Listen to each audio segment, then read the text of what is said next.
cryptography techniques. So there are various techniques that have been discussed already. In addition to that, I am going to discuss about security services today. So the main concern about security services is that I can say what is the objective of learning security services, so that we can learn some security mechanism in the end of the lecture. And in addition, the outcome could be we are supposed to maintain the integrity of the data, and in addition we are supposed to maintain the security of the data.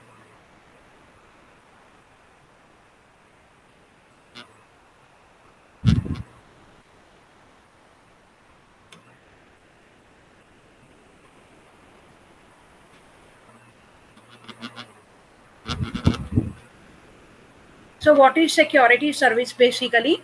It could enhance, like I am using some kind of security services. Why we are using security services?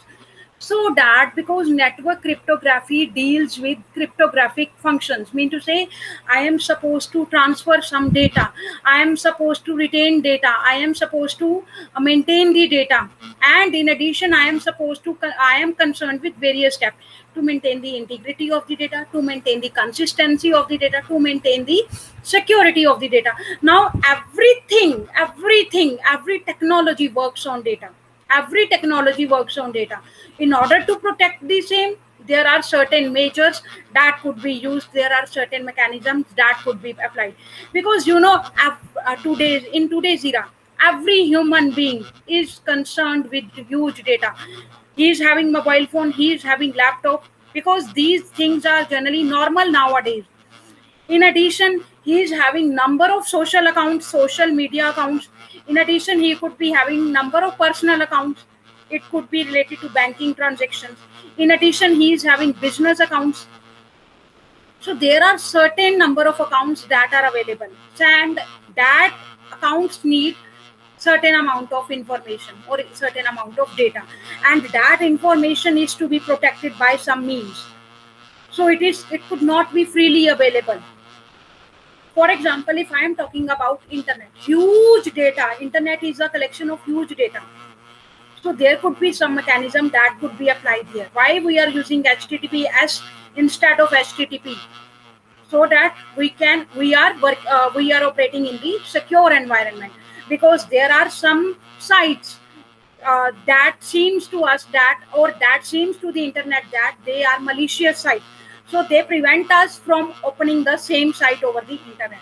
So what is that? That is the security measure that has been applied to the same. It could be any website that I want to open, but that is having some malicious content.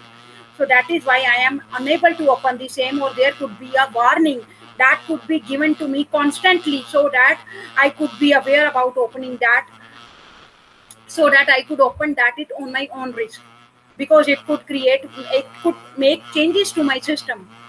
So that is why there are certain security measures that are there. So what is basically security service? So now we are going to start with the security service. So it could enhance the security of the data processing system and information transfers of an organization. Again, I am saying it is concerned with the transmission of a system that is transmitted in an organization, and there could be certain data processing techniques that could be used. Now, how to process the data? It could be in the form of text, it could be in the form of speech, it could be in the form of symbols. So it depends on the uh, underlying medium which I am using. So same is the case. It could enhance the security of the system and information that transfers of an organization. So next is, it is intended to counter security attacks. Obviously, if I am having huge amount of crucial data that is crucial to any organization, then it could be susceptible to various attacks that could be applied. So using one or more security mechanism, we can use various security mechanisms. How that could be used? We can often replicate functions normally associated with physical documents. So what are those?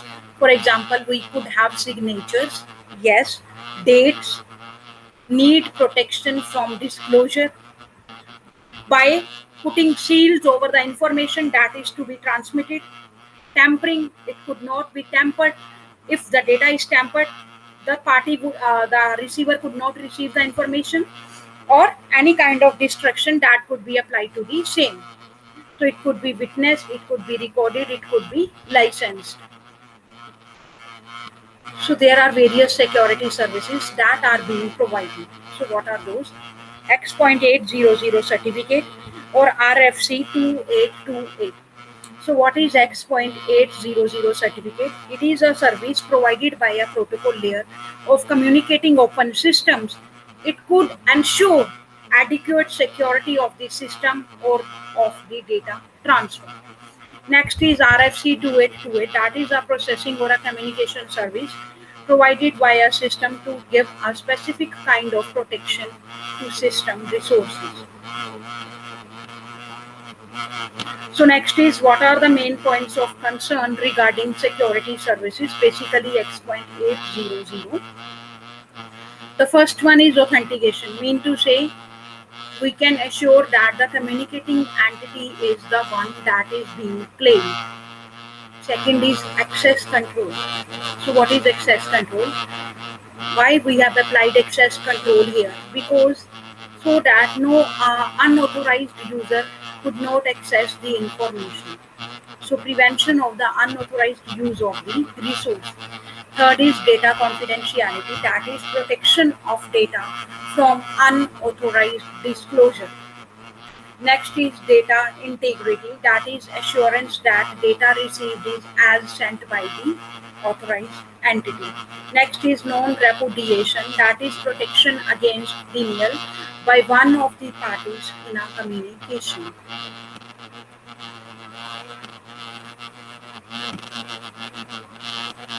Next is the security mechanism that we are supposed to use.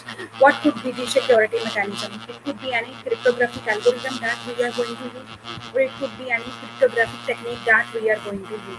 It could depend on the requirement, what type of cryptographic technique is required. It could be classical, it could be traditional. So it could depend on block, it could require string cipher, it could require block cipher. So mostly block cipher techniques are being used nowadays. So feature designed to detect, prevent, or recover from a security attack. It is a feature that is designed to detect, prevent, or recover from a security attack. So no single mechanism that will support all services required. However, one particular element underlies many of the security mechanism in use, for example, any cryptographic techniques. So hence our focus on this topic is that is cryptographic techniques.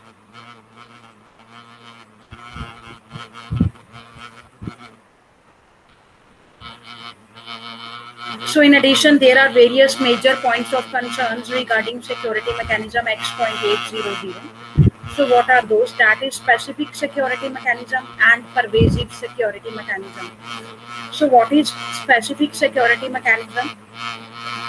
That is to encipher digital signature, access control, data integrity, authentication exchange, traffic padding, routing control, and notarization.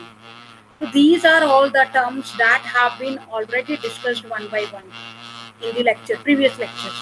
Encipherment, digital signatures, access control, digital signature concept was discussed in math.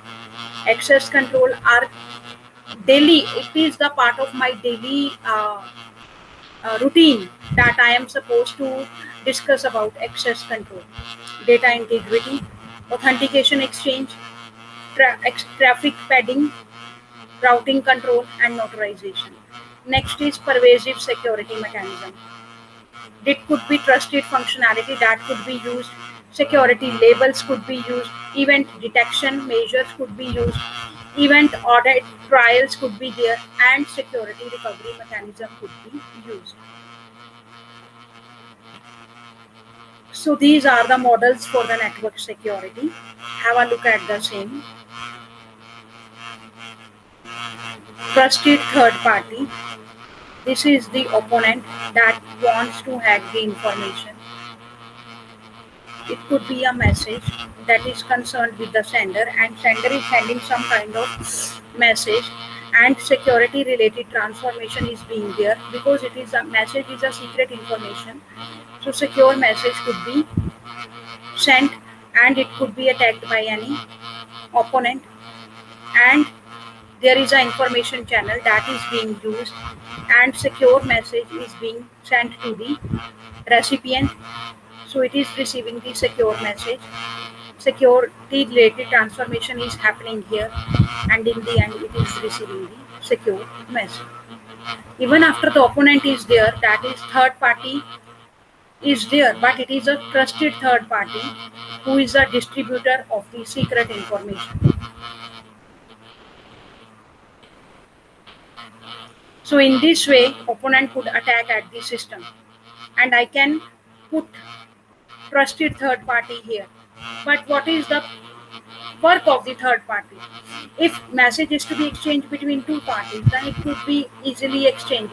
But we know there are always some violators that are wandering in between, and they want to have a control over the information that is being sent, or they want to see the messages that are being sent, and they want to modify the messages even.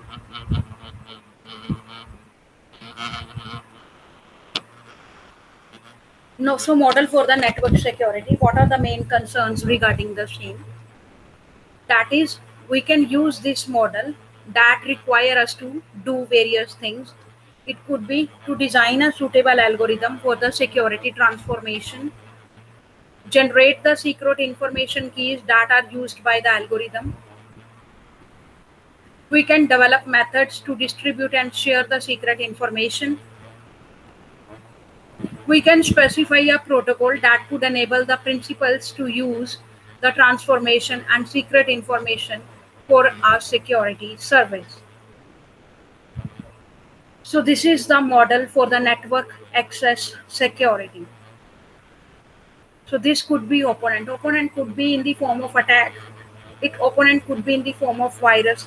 Opponent could be in the form of cracker, that is human. So this is the access channel from which he wants to have a control.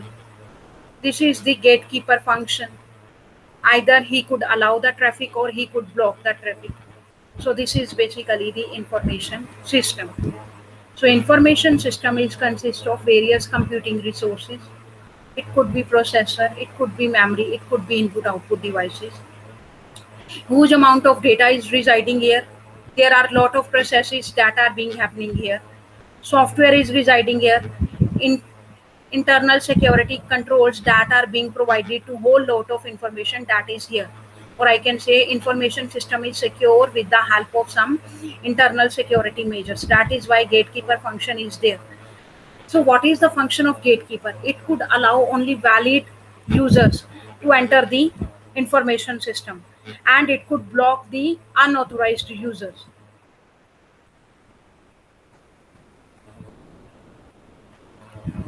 So model for the network access authority. So using this model, it requires us to do various things. That is, we are supposed to select appropriate gatekeeper functions to identify the users, implement the security controls to ensure only authorized users access designated information or resources. That is, trusted computer systems may be useful to help implement this model. That is why we can allow that traffic into the that could be allowed by the gatekeeper, trusted computer system. So if you are having any query till now, you can ask me any question. I have talked about security mechanism, what is security service, what is the security model. So if you are having any question, you can ask me.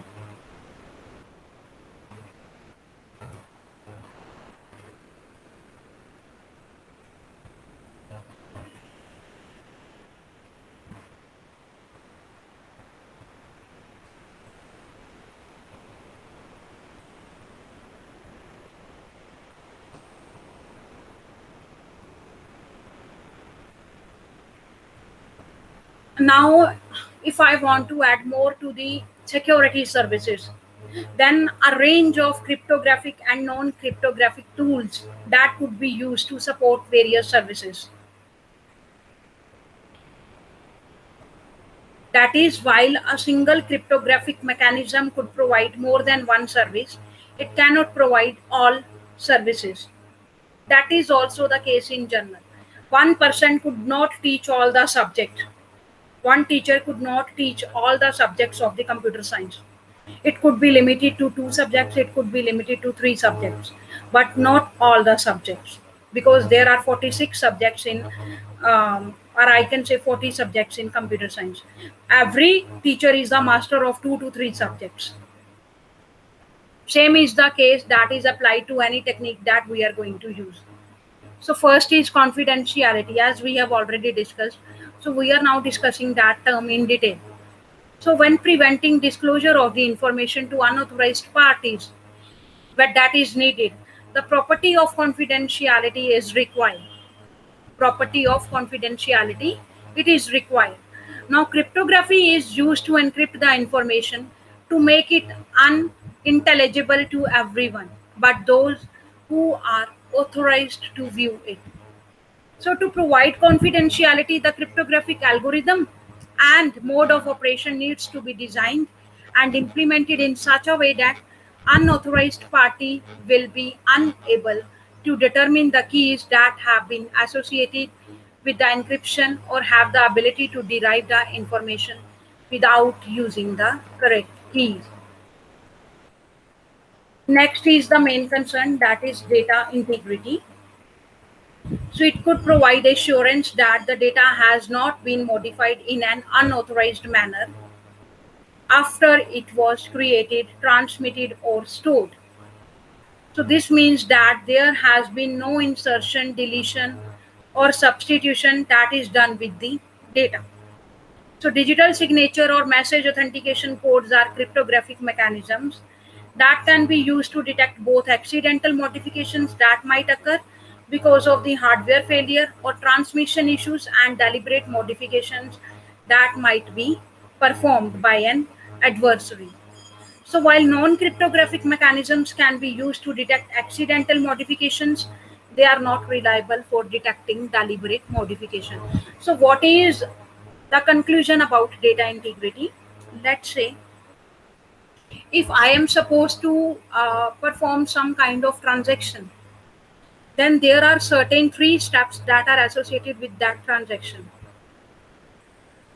So I am sending those 3 steps to the receiver in the 1 2 3 form, that is indexing is already done. So if the receiver is receiving that transaction methods in the same manner as they are being originated from the sender, then it means that the integrity of the data is achieved. Otherwise, some violations have taken place in between, and they could have reversed the order of the indexing. Third step could be above, and there could be a modification in the second step, and in the middle there is a one step with little modification. So this way the integrity is violated.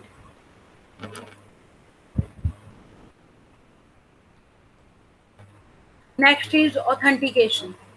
Now cryptography can provide various types of authentication services.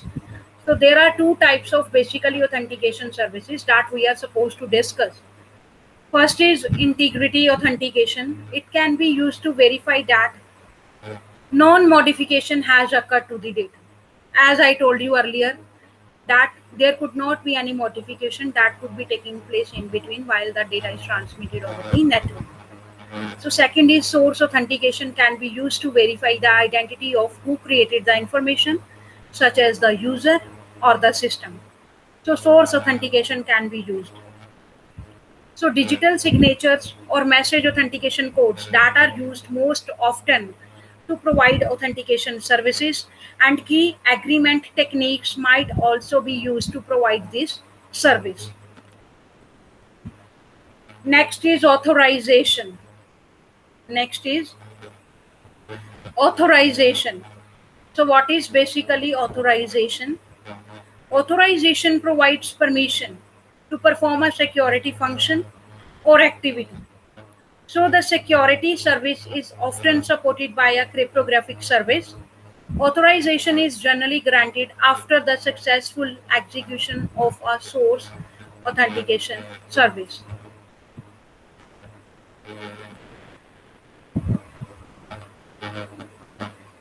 Now, if you are having any query regarding same, you can ask me. I am just discussing these points in detail.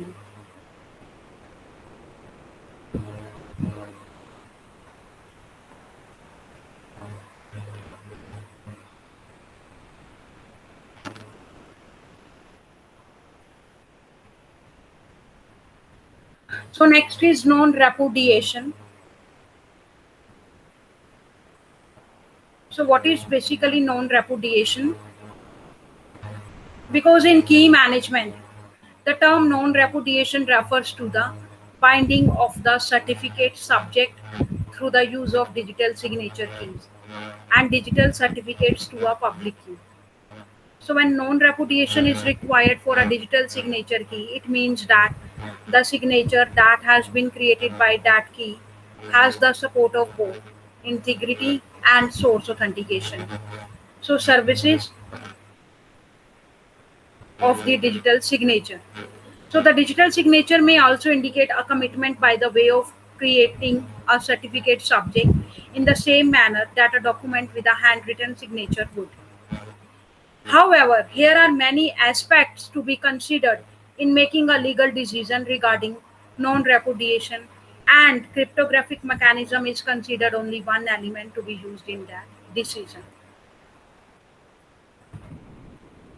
So next is support services. So what are basically support services that are being provided in the security mechanism? Support services mean to say they are required for basic cryptographic security services. For example, like cryptographic service will often require services for key establishment and random number generation, as well as protection of the cryptographic keys themselves.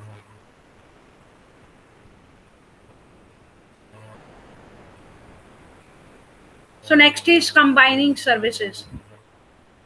So combining like all the services that have been discussed so far. So the combination of the above six security services is strongly advised. Mean to say when designing a secure system, designers usually begin by determining which security systems are required to protect the information that will be contained and processed by the system. So once the services has been determined, the mechanism that will best provide these services are considered. But some of the mechanism chosen might not be cryptographic in nature.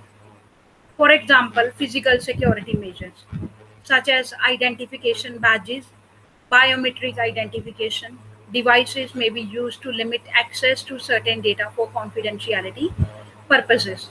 However, cryptographic mechanisms that include algorithms, keys, or other key material are generally the most cost effective methods for keeping the information secure.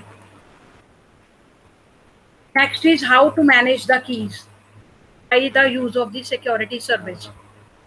So the correct management of the cryptographic keys is essential to the level of security which might be achieved in the system through cryptography. So this achievable security depends on various factors such as the architecture of the cryptographic system or the applied mix of mechanisms and their intrinsic robustness against attacks. So what is the relation between the security level of a system, cryptographic keys, and the cryptographic mechanism? Simply put, all encrypted information in a system that is protected by cryptographic keys. So this protection remains operational as long as the cryptographic keys have not been compromised. So in other words, to protect the basic security services that are provided by the cryptography, we are supposed to, or I can say we need everything necessary to ensure that the protective mechanisms for managing the keys securely do not fail. So this was about the security services that have been discussed so far. If you are having any question, you can ask me.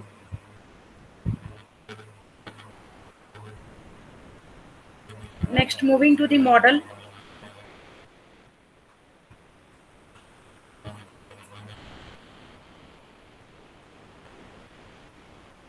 That is used for the network access security.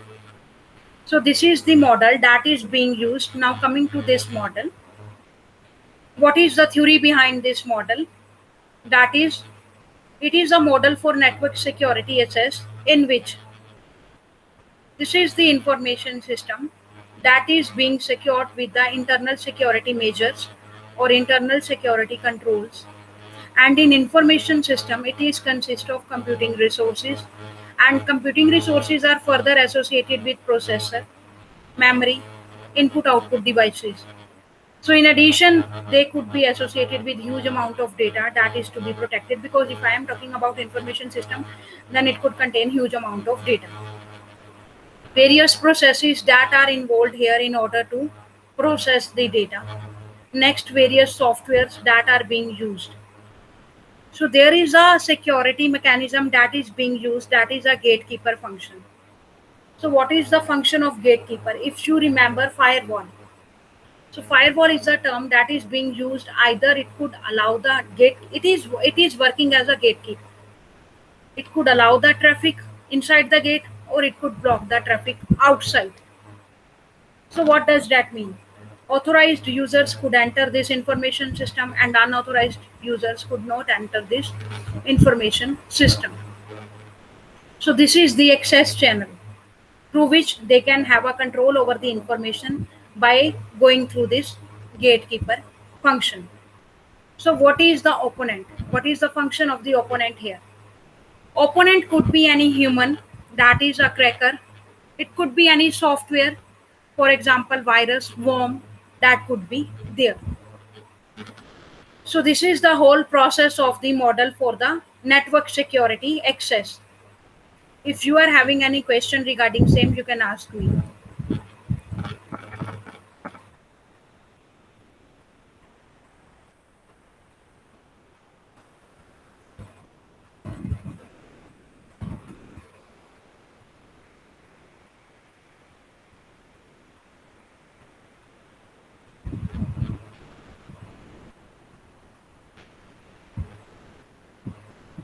So did you notice what is the function of the network access control? As the name implies, network access control mean to say only authorized users will be allowed, and unauthorized users will not be allowed to have a control over the information system. So network access control, it is the act of keeping unauthorized users and devices out of the private network. So organizations that give certain devices or users from outside of the organization occasional access to the network can use network access control to ensure that these devices meet corporate security compliance regulations. So this is a must.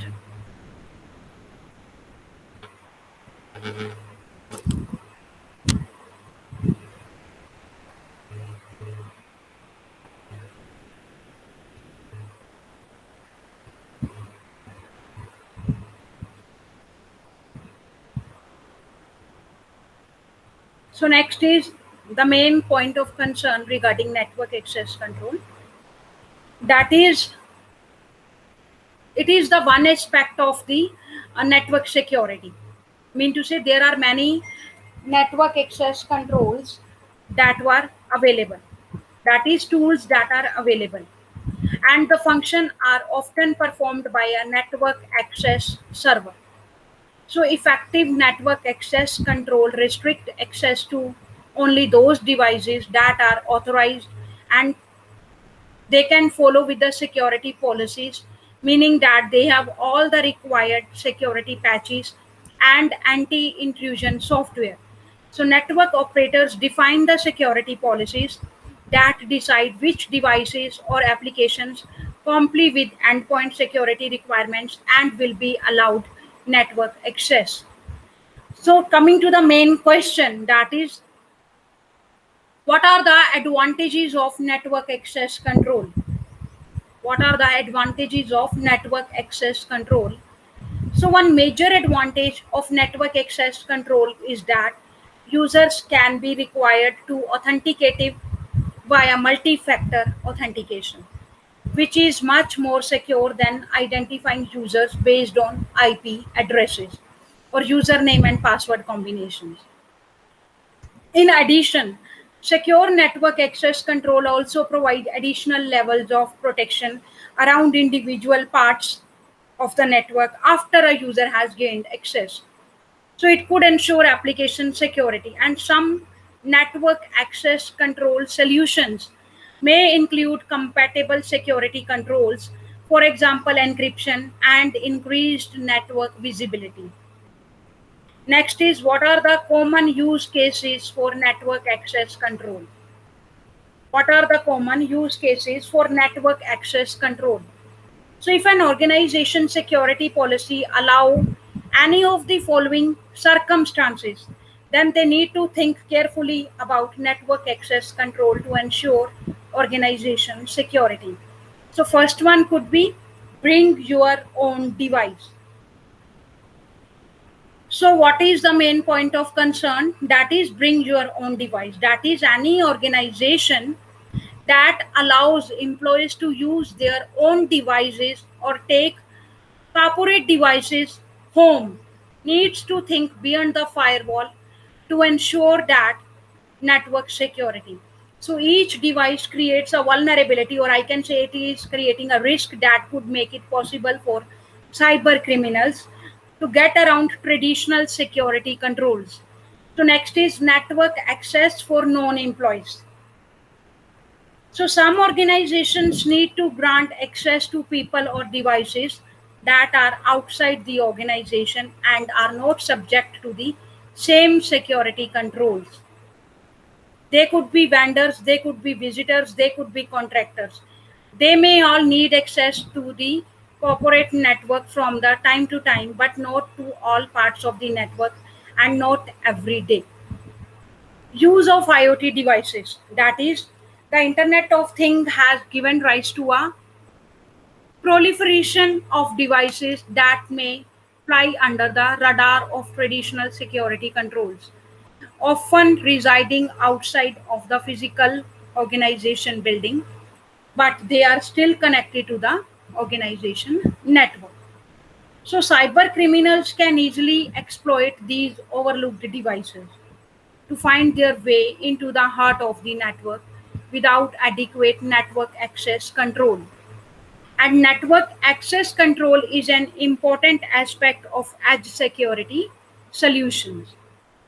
So these are the main common use cases for a network access control.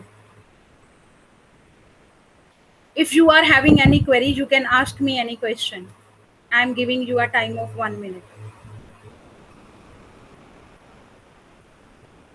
Have a look at all the slides that have been discussed so far.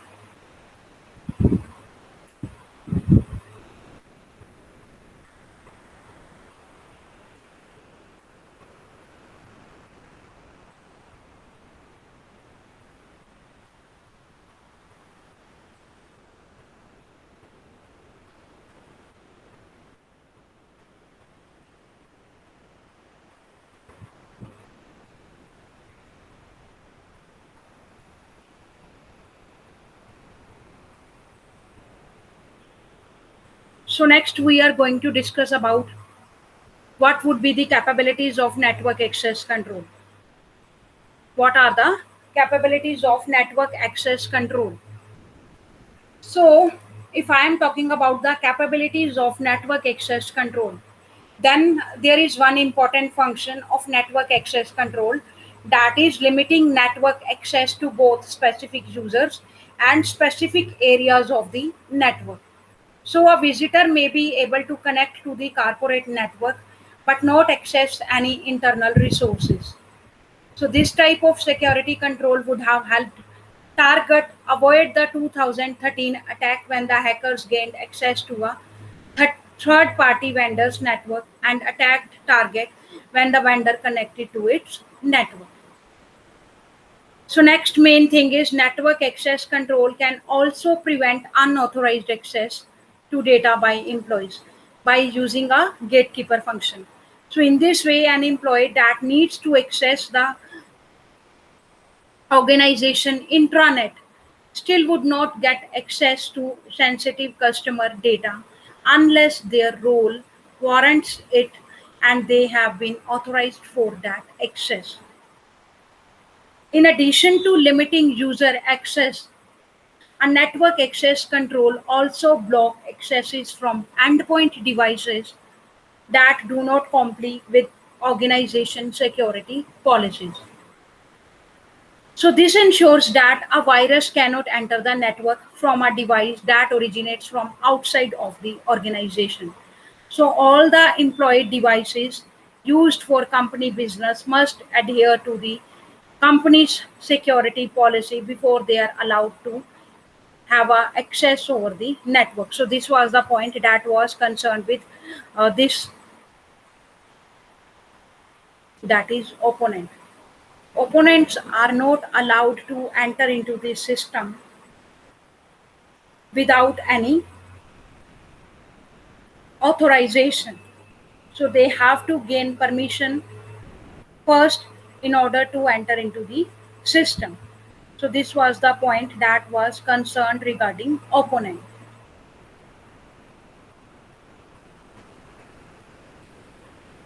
So next and the basically main question I can say, we have discussed a lot more about network access control. Now coming to the main point, that is what is the importance of network access control?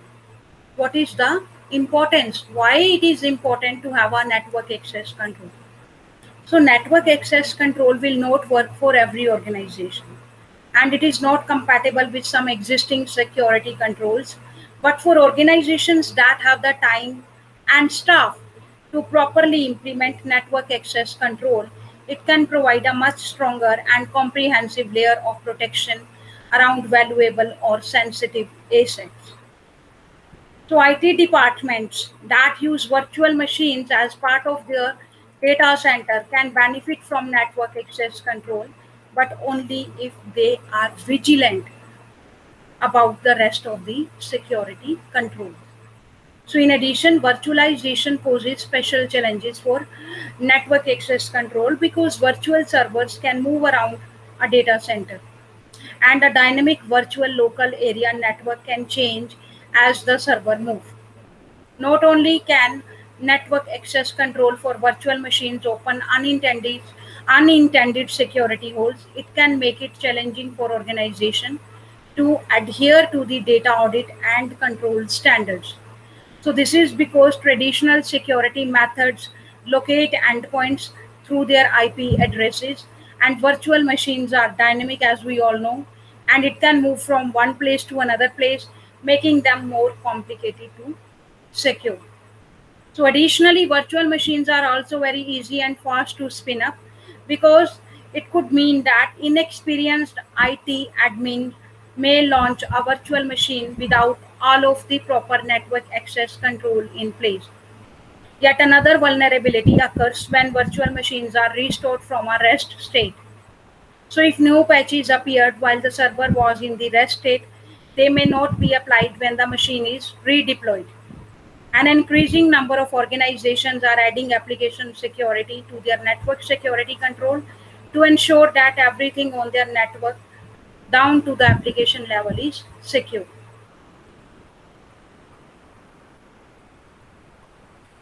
So next is what are the types of network access control? There are two types of network access control, that is pre-admission and post-admission. So what is pre-admission and what is post-admission? We are supposed to have a look at the interpretation of the same. So there are two basic types of network access control and both are important aspects of network security, that is pre-admission and post-admission. So what is pre-admission? The first type of network access control is called pre-admission because it happens before access to the network is granted. So when a user or endpoint device initiate a request to access a network, a pre-admission network control evaluates. It could evaluate the access attempt and only allow entry if the device or the user making the request can prove that they are in compliance with corporate security policies and are authorized to access the network. Second is post admission. So, what is post admission? It is a network access control that happens within the network when the user or the device tries to enter a different part of the network. If the pre admission network access control fails, then the post admission network access control can restrict lateral movement within the network and limit the damage from a cyber attack. So a user or a device must re-authenticate upon each request to move to a different part of the network. So these are main types of network access control. First is pre-admission and second is post-admission. Now we have discussed a lot about network access control. Now I am giving you a summary about the network access control that I have discussed. That is what is basically access control, what is basically network access control or NAC, then what are the advantages of network access control, third, what are the common use cases like bring your own device, network access for non-employees, and use of the IoT devices. Next is what are the capabilities of network access control, what would be the capabilities. So there could be important function that could be associated with the same. So next is what is the importance of network access control? It is concerned with the IT engineers and non-IT engineers as well. Next is what are the types of network access control? There are two types, that is pre-admission and next is post-admission. So this was all about network access control.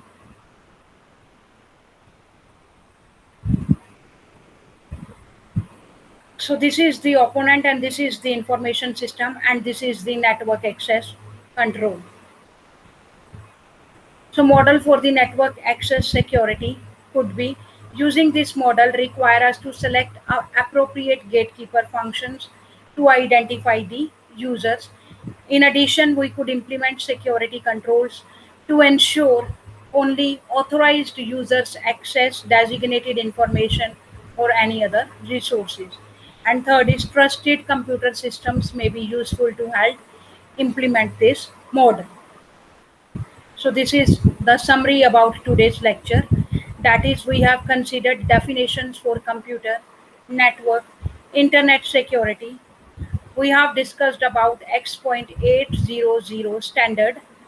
In addition, we have discussed about security attacks, various services, various mechanisms that could be used. Next is models for network access security that have been discussed today in today's class. So this was all about today's class, that is security services mechanism that have been discussed today. If you are having any query regarding same, you can ask me any question. I am giving you a time of 1 minute. Have a look at all the slides that have been discussed.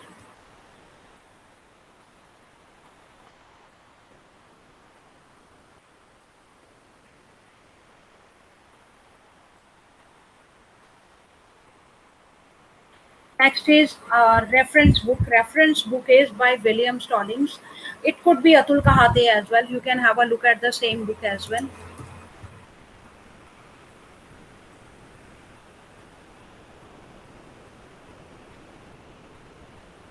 Both books are available in the college library. You can get it issued from the library and have a look at the same.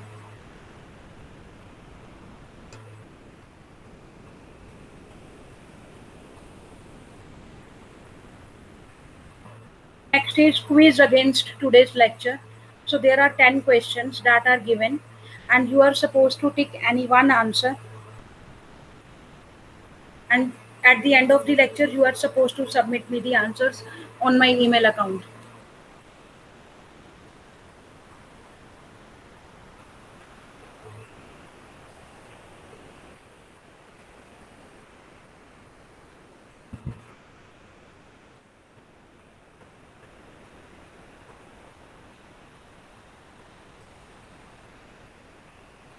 So have a look at all the questions.